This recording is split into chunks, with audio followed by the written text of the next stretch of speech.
Okay, children, this is a special day for children. So I want to tell you a little bit about the story of this song. And it's about the title of the song is I Gave My Life for Thee.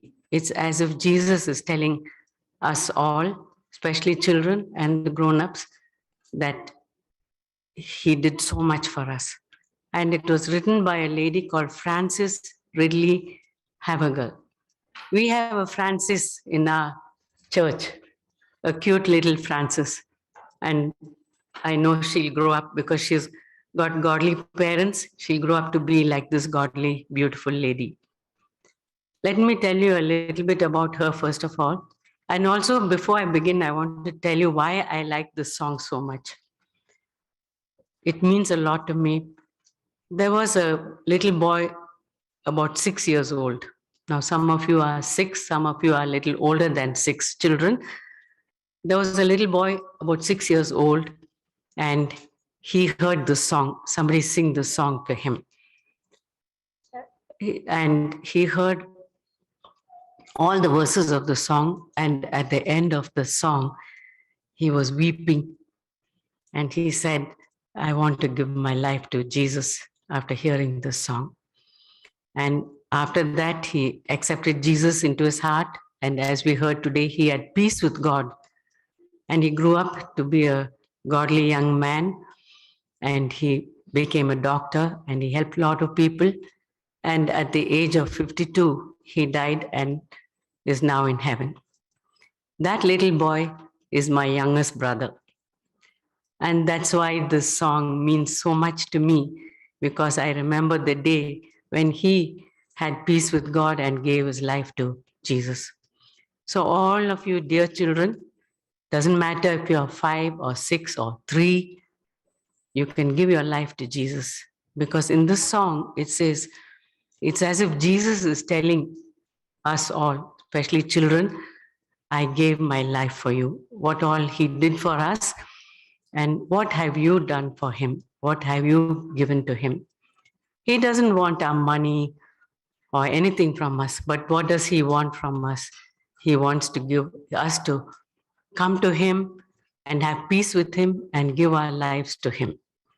That's what this lady wrote. Let me tell you about a little bit about this lady. Her mother died when she was 11 years old. That's a sad time.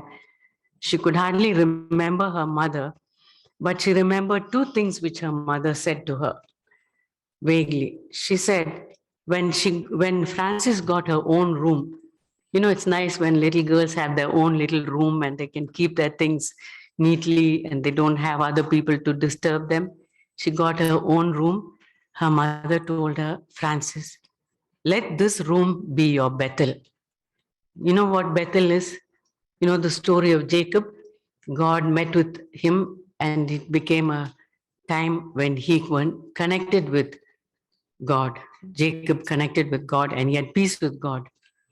And he made a promise to God, Lord, if you bring me back to this place, if you bless me, he made some promises to God.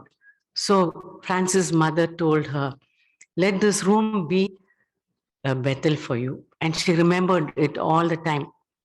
Then the other thing she remembered her mother saying was, ask God to prepare you for all that he is preparing for you.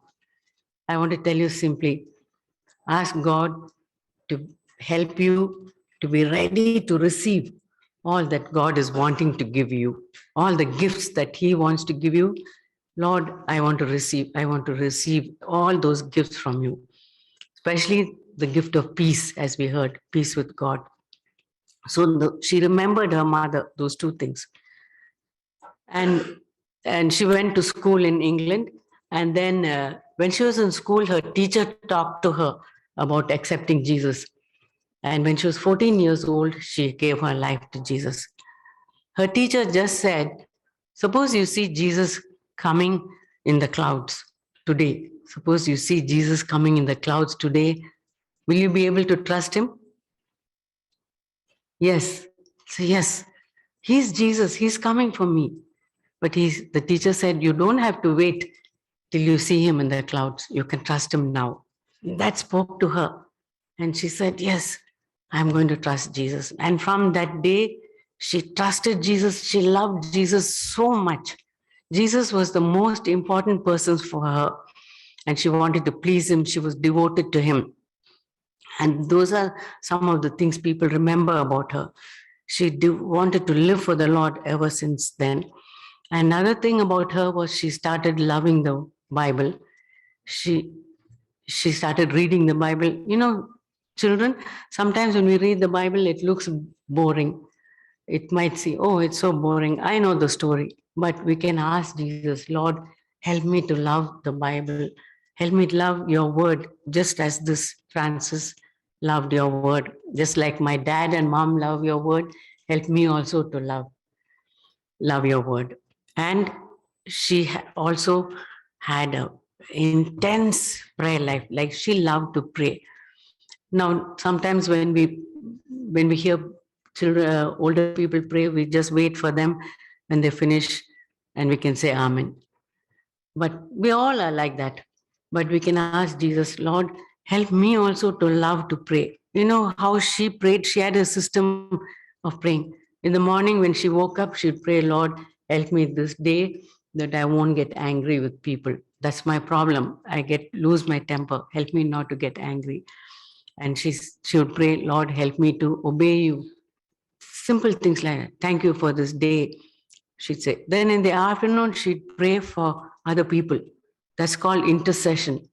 She used to pray for her friends, her dad and mom. I mean, her mom had gone, for all the people in her whom she had something to do with.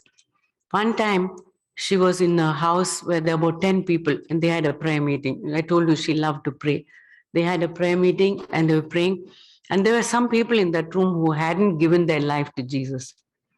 And she started praying for them in her heart. She prayed and prayed and prayed. And you won't believe it.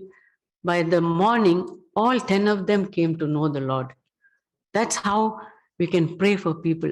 If you think of somebody in our family who's not yet given their life to Jesus, we can start praying for that person. Lord, help my brother or my sister who's not having peace with you. Maybe your dad and mom. You know, in many people in India, their parents are not yet come to know the Lord. And the parents have cast them out, say, we don't want you anymore. We don't want to think of you as our son. There are a lot of families like that in India. We don't want to have anything to do with you. And when we die, you won't get any money from us. We can start praying for them. Lord, help them also to have peace with you. So that's what she did. She did. And in the evening, when she prayed, she said, Lord, if there's anything in my life which I've done, which is displeasing to you, please forgive me. Help me not to do it again. So she had that way of praying. And that was a challenge to me. I said, if this little girl can start praying like that, I want to start praying like that. And in India, sometimes there are some church bells on the people of other religions call out to pray. Then I think they're praying to some God, not the true God maybe, but this is a reminder to me that I can pray to the living God.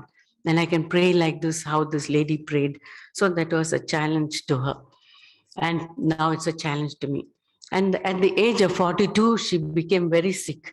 She became so sick, and the doctors knew that she was going to die soon, but she didn't know. So once the doctor came to her, visit her, she said, Doctor, do you think I'll be going? And the doctor thought she's going to say, do you think I'll be able to go back home? So the doctor said, you're very sick. So she brightened up and she said, really? I'm so excited because I just can't wait to get to heaven. I just can't wait to see the Lord. That was her response. The doctor thought she's asking whether she'll be okay. But she said, it's too good to be true. I have an intense craving for the music of heaven. She wrote many songs like this one, which we're going to sing. And in this song, I want to tell you a little bit of the song. It's as if Jesus is telling us all, children, I gave my life to you, for you. I shed my precious blood so that you can be ransomed. You know, it's so good when children give their heart to the Lord. Because older people, if they give their heart to the Lord, half their life is over. But if you children, you give your heart to the Lord, you have your whole life ahead. And you can say, Lord, I'm going to live for you. And I was dead in sin, but I can live for you hereafter. And Jesus is saying, I gave my life for you. What have you done for me? You think that Jesus is asking you, what have you done for me? You can say, Lord, I give you my heart. I give you my life. I want to live for you. Second verse is Jesus, he left his home in heaven. You know what a beautiful place heaven is? It's like day and earth is like night. It's like living in a dirty place on earth. And heaven is the most wonderful place. You think of the most wonderful place you've been on vacation, heaven is far greater than that, where everybody is loving, everybody is kind, everybody wants to do good to others, and the Lord himself is there. He said, and then Jesus said, I left such a beautiful place and came down to this terrible place. And I was wandering alone, sad and alone. I left it all and came to earth for you. Have you left anything for me? So we can tell the Lord, yes, Lord, I'm leaving all these bad things which I used to do in the past, all this fighting and grumbling and disobedience. I'm going to leave all that behind, and I'm going to, uh, because you left everything for me, I'm going to leave all for you. And third verse says, Jesus is telling us, I suffered so much. You know, couple of weeks back, we were thinking of when Jesus died on the cross. All those nails pierced him, and the crown of thorns and blood was flowing down his face, feet, all big for us. He died for us. And he says, I've done so much, I've suffered so much. Can you suffer a little bit for me? Like if your friends say, oh, I don't want to play with you, I don't want to be your friend. That's a suffering. We want to be that girl's friend or that boy's friend. But if she casts us off, we can say, Lord, you bore all that for me. This is nothing. I can bear that. I can be alone. I can, even if I don't have friends, I want to bear it all for you.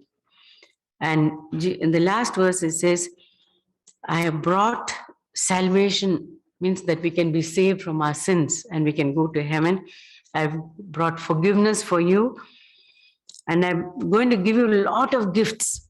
We all love gifts, don't we? And God is going to give us a lot of earthly gifts. More than that, He's going to give spiritual gifts, peace with Him. All these things He's going to give, and much more than what we can describe, what your dad and mom can give you, Jesus can give you. We ask Him and say, Lord, I want your child, I want to be your child, and I want to receive everything that you want to give me. So let's sing that song.